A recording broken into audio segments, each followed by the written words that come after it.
வாழ்க்கையில் வந்து நிறைய பிரிவுகள் இருக்குது. வாழ்க்கையில் அதாவது குடும்பம், தொழில், விளையாட்டு, உடற்பயிற்சி, உடல் ஆரோக்கியம், மருத்துவம், நிர்வாகம், கலை, படைப்புத்திறனை வெளிப்படுத்துதல், வேட்டையாடுதல், காதல், காமம், இப்படி நிறைய பிரிவுகள் இருக்குது. நீதிமன்றம், சட்டம், இப்படி நிறைய பிரிவுகள் மனித வாழ்க்கையில் இருக்குது. வாழ்க்கையில் நடக்கிற போட்டிங்கிறது வந்து இப்படி பல்வேறு பிரிவுகளில் நடக்குது.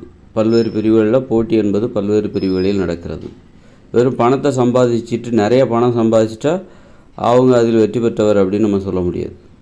நிறைய பணம் சம்பாதிச்சிட்டா பணம் சம்பாதிக்கிற போட்டியில் தான் அவர் வெற்றி பெற்றவராக கருதப்படுவார். அதுமாதிரி உடலை உறுதியாக வைத்துக் கொள்வதில் ஒரு போட்டி நடக்குது. பணத்தை சம்பாதிக்கிறதுங்கிற ஒரு தனி போட்டி அது. அதுமாதிரி உடலை உறுதியாக வைத்துக் கொள்வது என்பது தனி போட்டி. உடலில் நோய் இல்லாமல் இருப்பது என்பது இன்னொரு போட்டி. உடலில் நோய் இல்லை, அதே நேரத்தில் உடம்புல உறுதி இல்லை அப்படின்னா அதனால் உடல் உறுதி என்பது தனி போட்டி, உடலில் நோய் இல்லாமல் இருப்பது என்பது தனி போட்டி. அப்புறம் விளையாடுவது, தினமும் விளையாடுவது, அதுவும் ஒரு தனி போட்டி தான்.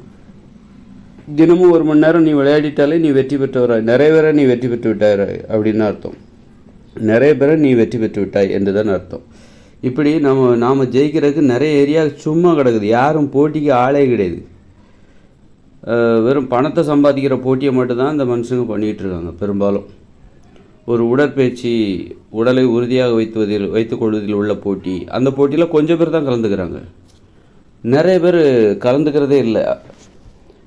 அது மாதிரி பார்த்திங்கன்னா உடலை ஆரோக்கியமாக வைத்துக்கொள்வதில் ஒரு போட்டி, காலையில் 5 மணிக்கு எழுந்திருக்கிற ஒரு போட்டி, அந்த போட்டியில் நிறைய பேர் கலந்துக்கிறதே இல்லை. ஆக நம்ம வாழ்க்கையில் வெற்றி பெறுவது என்பது இப்படி நிறைய பிரிவுகளில் நாம் வந்து கலந்து கொண்டு வெற்றி பெற வேண்டும்.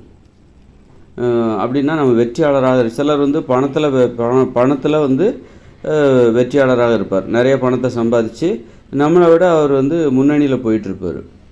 அப்போ நம்ம ஐயோ நாம் என்னடா அவர் ஜெயிச்சிட்டாருன்னு நினச்சிடக்கூடாது. அவர் பணத்தில் தான் ஜெயிச்சிருப்பார். அவர் வந்து கலந்துக்காத போட்டி நிறைய இருக்கும். என்ன போட்டி? உடலை உறுதியாக வைத்துக் கொள்கிற போட்டி, அது மாதிரி வந்து உடலை ஆரோக்கியமாக நோய் இல்லாமல் வைத்துக் கொள்கிற போட்டி. அந்த போட்டியிலலாம் அவர் கலந்துக்கவே மாட்டார். அவர்கள் கலந்துக்காமலே இருப்பார். அதனால் வந்து நாம் என்ன பண்ணணும் அப்படின்னா, இப்போ காலையில் எழுந்திருக்கணும்ப்பா, அது ஒரு போட்டி. எத்தனை பேர் அதில் ஜெயிக்கிறாங்க? இந்த உலகத்தில், இந்த நாட்டில், நீங்கள் வாழ்கிற ஊரில் எத்தனை பேர் காலைல 5 மணிக்கு எழுந்திருக்கிறாங்க? ஒரு 3000 பேர் இருக்கிற ஒரு கிராமத்தில் 5 மணிக்கு எழுந்திருக்கிறவங்க எத்தனை பேர்? பெரும்பாலும் ஆண்கள் கொஞ்சம் லேட்டாக தான் எழுந்திருப்பாங்க, பெண்கள் கொஞ்சம் சீக்கிரமாக எழுந்திருவாங்க. சீக்கிரமாக ஒரு 5 மணிக்கு எழுந்திருப்போம். அப்போ 5 மணிக்கு நம்ம எழுந்துட்டாலே நம்ம நிறைய பேரை தோற்கடித்து விடுவோம். நிறைய பேரை நம்ம தோற்கடிச்சிடுவோம். ஏன்னா நிறைய பேர் 6 மணிக்கு 7 மணிக்கு தான் எழுந்திருப்பாங்க. அப்போ அவங்க எல்லாம் நம்மக்கிட்ட தோத்துட்டாங்கன்னு அர்த்தம். 5 மணிக்கு நம்ம காலையில் எழுந்துட்டாலே நாம் வந்து நிறைய பேரை நம்ம தோக்கடிச்சிட்டோன்னு அர்த்தம். இந்த உலகத்தில் நிறைய பேர் 5 மணிக்கெலாம் எந்திரிக்க மாட்டாங்க காலையில். ஏன்னா அது ஒரு போட்டி தான். காலையில் 5 மணிக்கு எழுந்திருப்பது என்பது ஒரு போட்டி. அப்புறம் உடற்பயிற்சி செய்கிற போட்டின்னு ஒன்று இருக்குது. தினமும் உடற்பயிற்சி செய்கிற போட்டி. அதை எத்தனை பேர் செய்கிறாங்க? நிறைய பேர் செய்கிறதில்ல. அப்போ அவங்க எல்லாத்தையும் நம்ம ஜெயிக்க முடியும். நாம் உடற்பயிற்சி செய்வதாக இருந்தால், தினமும் உடற்பயிற்சி செய்வதாக இருந்தால் அந்த போட்டியில் நாம் பல பேரை ஜெயிக்க முடியும். பல பேர் நம்மக்கிட்ட தோற்றுருவாங்க. அதனால் வந்து வெறும் பணம் சம்பாதிக்கிறதுக்கு மட்டும்தான் போட்டி கிடையாது. நிறைய போட்டி இங்கே நடக்குது. தினமும் நடனம் ஆட வேண்டும் நண்பர்களோடு மகிழ்ச்சியாக வாழ்வதற்காக. தினமும் 1 மணி நேரம் விளையாடணும். எத்தனை பேர் விளையாடுறாங்க? அப்போ அந்த போட்டியில் யாருமே நிறைய பேர் கலந்துக்கிறதே கிடையாது. அப்போ நீங்கள் தினமும் கஷ்டப்பட்டு எப்படியாவது ஒரு பெரும் முயற்சி எடுத்து தினமும் 1 மணி நேரம் விளையாடுவதற்கான ஒரு சூழலை நீங்கள் வாழுகிற இடத்தில் உருவாக்குகிறீர்களே, ஆனால் நீங்கள் பல பேரை வெற்றி கொண்டு விடுவீர்கள். அந்த போட்டியில் தினமும் விளையாட வேண்டும் என்கிற அந்த போட்டியில் பல பேர் உங்கள்கிட்ட தோற்றுருவாங்க. நீங்கள் விளையாடிட்டீங்கன்னா, தினந்தோறும் 1 மணி நேரம் விளையாடிட்டிங்கன்னா பல பேர் உங்கள்கிட்ட தோற்றுருவாங்க.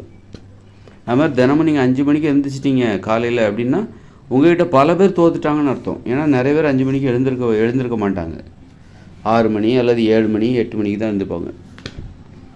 7 மணிக்கு தான் எழுந்திருப்பாங்க. அப்போ நிறைய பேரை நீங்கள் ஜெயிக்க முடியும். 5 மணிக்கு எழுந்துட்டிங்கன்னா நீங்கள் நிறைய பேரை ஜெயிக்க முடியும்.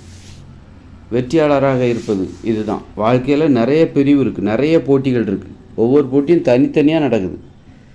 அதனால் அந்த போட்டியில் நம்ம அப்போது வந்து வெறும் ஒரு போட்டி மட்டும் இங்கே நடக்கலை. பணத்தை சம்பாதிப்பது மட்டும் இங்கே போட்டி அல்ல. நிறைய போட்டி இருக்குது. அதனால் நம்ம வந்து எத்தனை போட்டிகளில் நாம் வெற்றி பெற்றிருக்கிறோம், எத்தனை பேரை நாம் வெற்றி பெற்றிருக்கிறோம். முதல் ஆளாக வர முடியும் அப்படின்னு நம்ம சொல்ல முடியாட்டாலும் நாம் வந்து ஒரு லட்சக்கணக்கான பேருக்கு முன்னாடி நம்ம ஓட முடியும். லட்சக்கணக்கான பேரை நாம் வெற்றி கொள்ள முடியும்.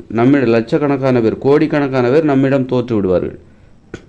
இப்போ டெய்லி 5 மணிக்கு காலையில் எந்திக்கணும், அது ஒரு போட்டி. இந்த இந்தியாவில் உலகத்தில் நடக்கிற ஒரு போட்டிப்பா.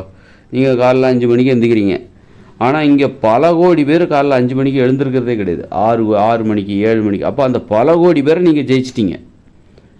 உங்களுக்கு முன்னாடி 4 மணிக்கு எழுந்திரிச்சவங்க உங்களுக்கு முன்னாடி இருப்பாங்க, அவங்கள விடுங்க. ஆனால் உங்கள் பின்னாடி பாருங்கள், நீங்கள் எத்தனை பேரை வெற்றி கொண்டிருக்கிறீர்கள். உங்களை ஜெயித்தவங்க கொஞ்சம் பேர் தான் இருப்பாங்க, ஆனால் நீங்கள் எத்தனை பேர், பல கோடி பேரை நீங்கள் ஜெயிச்சிட்டிங்க அர்த்தம்.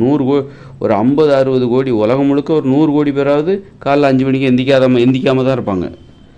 அப்போ அவங்களெல்லாம் நீங்கள் ஜெயிச்சிட்டிங்க. அப்படி தான் நீங்கள் வந்து இந்த காலையில் எந்திக்கணும். ஏன் எந்திக்கணும்? அது ஒரு போட்டியாக பார்க்கணும். போட்டியாக நினச்சி இன்றைக்கி காலையில் எழுந்திச்சிங்கன்னா நீங்கள் பல பேரை ஜெயிச்சிட்டிங்கன்னு அர்த்தம். இன்றைக்கி ஞாயிற்றுக்கிழமை நான் 8 மணி வரைக்கும் தூங்க போகிறேன், 10 மணி வரைக்கும் தூங்க போகிறேன் அப்படின்னு நீங்கள் தூங்குனீங்கன்னா அப்போ பல பேர்கிட்ட நீங்கள் தோத்துட்டீங்கன்னு அர்த்தம். பல கோடி பேர்கிட்ட நீங்கள் தோற்றுருவீங்க. ஏன்னா உங்களுக்கு முன்னாடியே எழுந்திருப்பாங்க நிறைய பேர். இப்படி உடற்பயிற்சி செய்வது ஒரு போட்டி, உடலை உறுதியாக வைத்துக்கொள்வது ஒரு போட்டி, உங்கள் வீட்டை நீங்கள் தூய்மையாக வைத்துக்கொள்வது, நல்ல பண்புடன் இருப்பது ஒரு போட்டி, பிறருக்கு உதவி செய்வது என்பது ஒரு போட்டி. இப்படி நிறைய போட்டி இங்கே நடக்குது.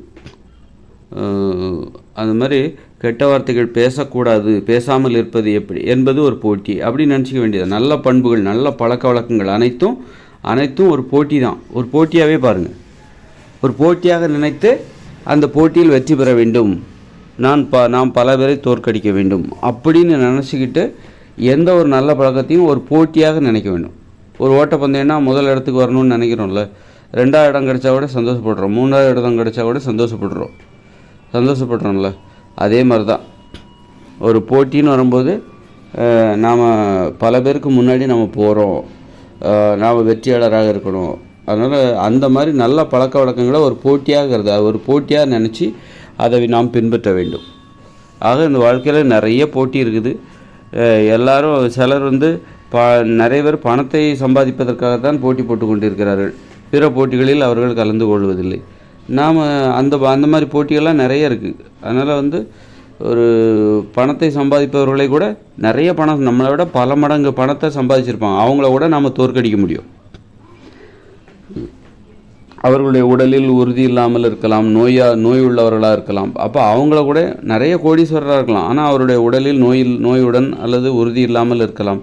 அப்போ அவரை நம்ம ஜெயிக்கணும்னா நம்ம உடல் ஆரோக்கியத்தோடு இருக்கணும், உடலில் நோய் இல்லாமல் உடலில் உறுதியாக இருந்துவிட்டால் அவரை நாம் அந்த உறுதி சார்ந்த அந்த போட்டியில் அவரை நாம் தோற்கடித்து விட்டோம் என்று பொருள். அவர் நம்மை விட கோடீஸ்வரர் இருக்காருன்னா பணத்தை சம்பாதிக்கிறதுலாம் நம்ம அவர்கிட்ட தோற்றுருக்கலாம். அவரையும் நம்ம வந்து அப்படி அவர்கிட்ட நம்ம தோற்றுருந்தாலும் அவரையும் நாம் வெற்றி கொள்ள முடியும். வேறு எந்த போட்டியில் அவரை வெற்றி கொள்ள முடியும்? அவர் நம்மக்கிட்ட தோற்று போகணும் அப்படின்னா அதுக்கு என்ன பண்ணணும்? அவர் வந்து தோற்று போகிற மாதிரியான வேறு என்ன விஷயம் இருக்குது? அவருடைய பலவீனங்களை ஆராய்ஞ்சு, சரி அவருடைய உடம்புல உறுதி இல்லை, நம்ம உடம்பை உறுதியாக மாற்றி ஆரோக்கியமாக மாற்றி அப்போ அவரை நாம் வெற்றி கொள்ள வேண்டும். அவரை விட உடல் உறுதியாக, அந்த மாதிரி நிறைய போட்டி மனப்பான்மையோட பலரை வெற்றி கொள்ள வேண்டும். நல்ல பழக்க வழக்கங்கள் எல்லாமே போட்டி தான். வாழ்க்கையில் ஒரு போட்டி மட்டுமே நடக்கலை, பணத்தை சம்பாதிக்கிற மட்டுமே இங்கே போட்டி நடக்கலை, நிறைய போட்டி இங்கே நடக்குது. ஆக நிறைய போட்டியில் நாம் வந்து நிறைய போட்டியில் கலந்துக்கிறதுக்கு ஆளே இல்லாமல் அந்த போட்டி சும்மா யாரும் கலந்துக்க ஆளே இல்லாமல் சும்மா இருக்குது. அந்த போட்டியில் நாம் வந்து சோலோவாக கலந்துக்கிட்டு கூட நம்ம வெற்றி பெற முடியும். அந்தளவுக்கு கலந்துக்க ஆளே இல்லாமல் இருக்குது.